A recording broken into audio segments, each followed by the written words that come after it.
Hi guys!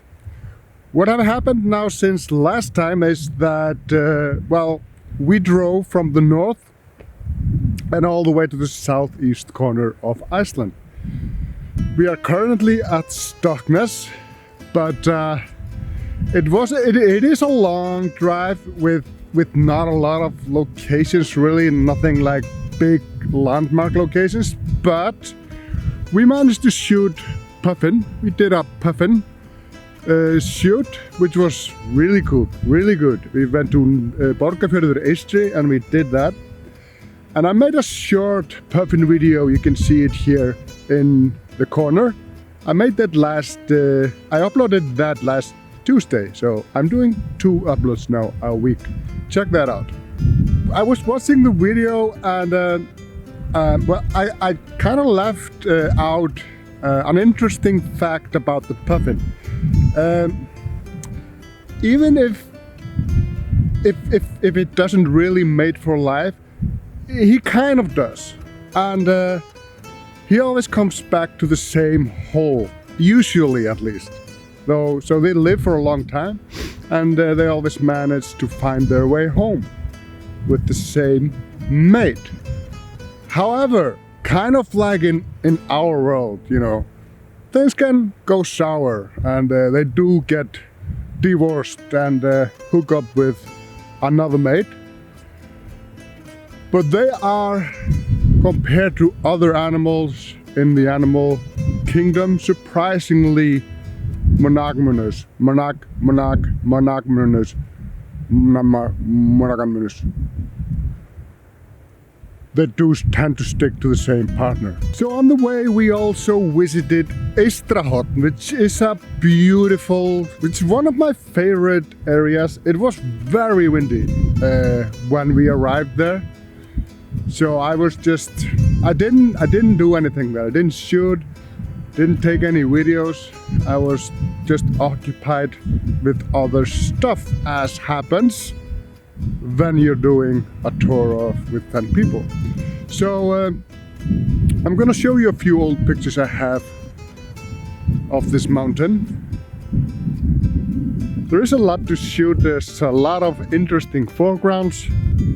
You can find reflections, and always with this beautiful photogenic mountain in the background.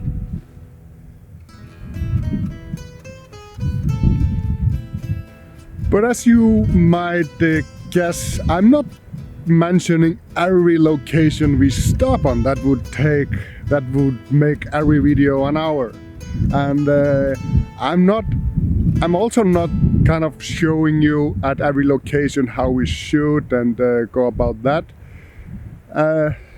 That's just like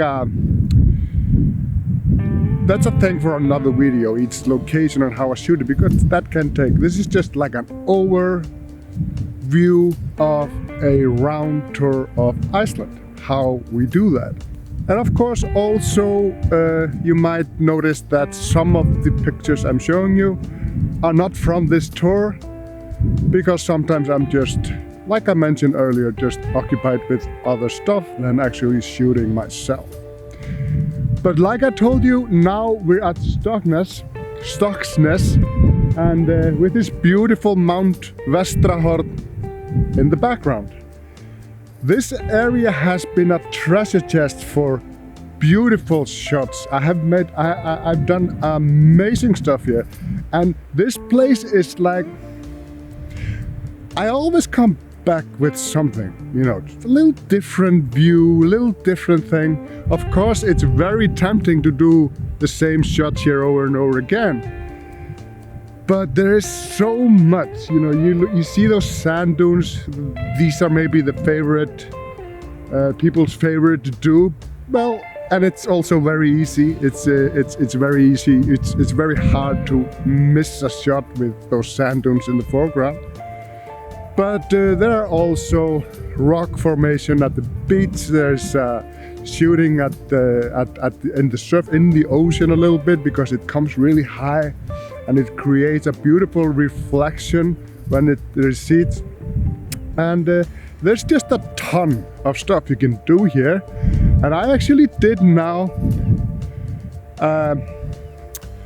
There are lupins here. I haven't really done lupins here before with this mountain in the background.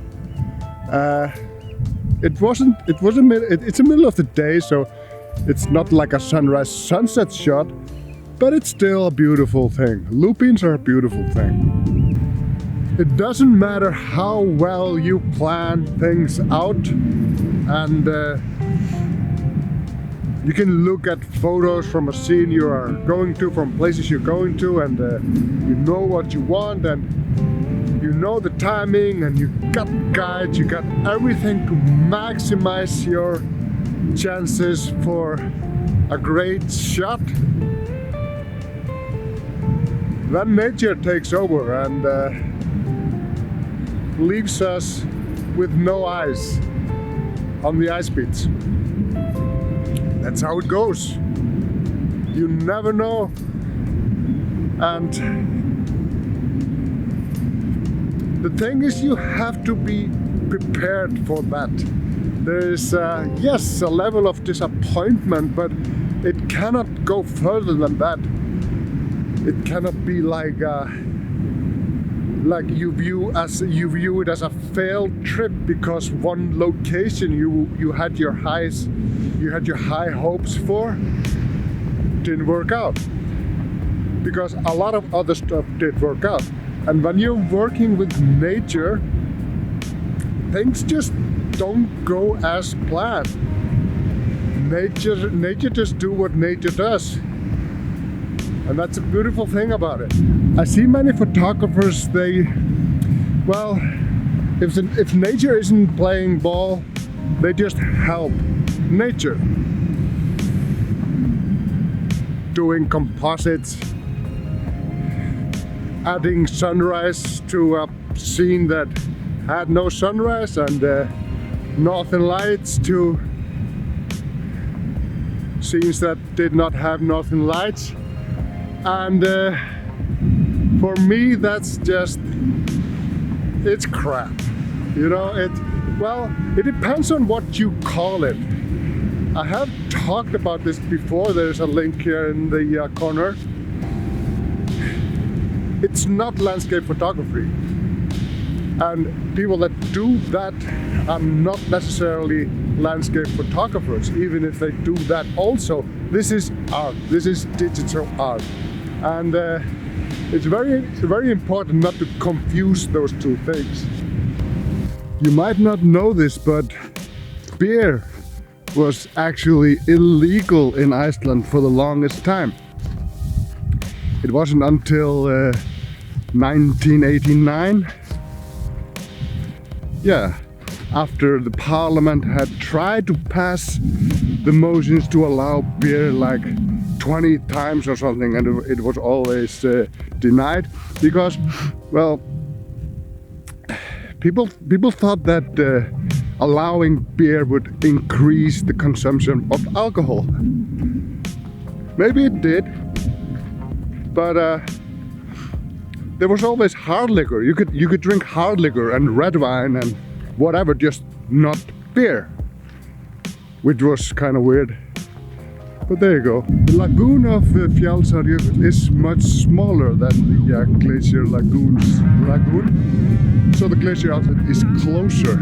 And the mountains, as you might see, they're pretty close. So they make a really interesting background with the glacier ice in foreground.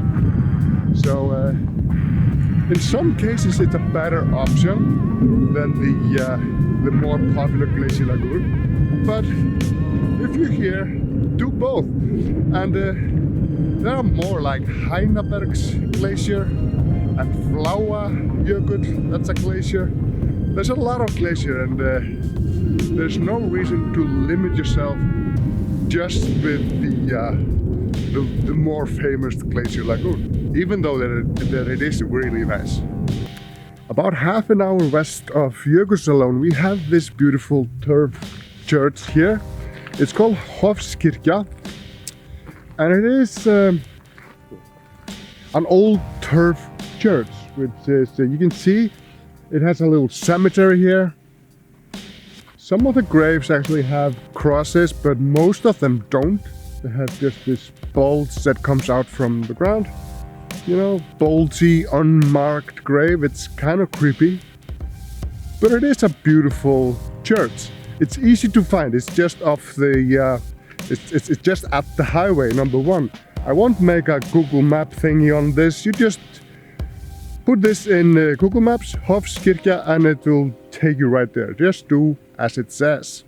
This church was built in 1884, and it's the last church that was built in this shape, this form. There are 6 still standing, and they are all protected by the National Heritage Museum. So all in all, it's a beautiful thing. It's well worth the stop. They even got a toilet. Oh, there's a toilet. It's free. And but they do accept contributions. Nothing is free.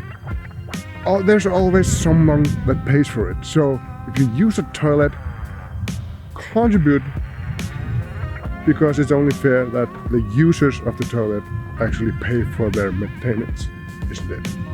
But before I completely abandon the toilet issue, I don't want to mention this, but I'm gonna mention this one thing. It's about your number 2s. We have toilets, and yes, agreed, sometimes they are few and far apart, but do plan ahead. But if in emergency you just have to go do your thing, don't do it where people walk. You know, find a place, a patch where you are absolutely sure nobody is gonna step on it. Thank you. So having said that, we are at Vatnakjökull, which is this beautiful glacier over here. This would be our last stop here at the southeast corner of Iceland. Now we will head on to the south coast, and I'll see you there next week. Thank you. Bye.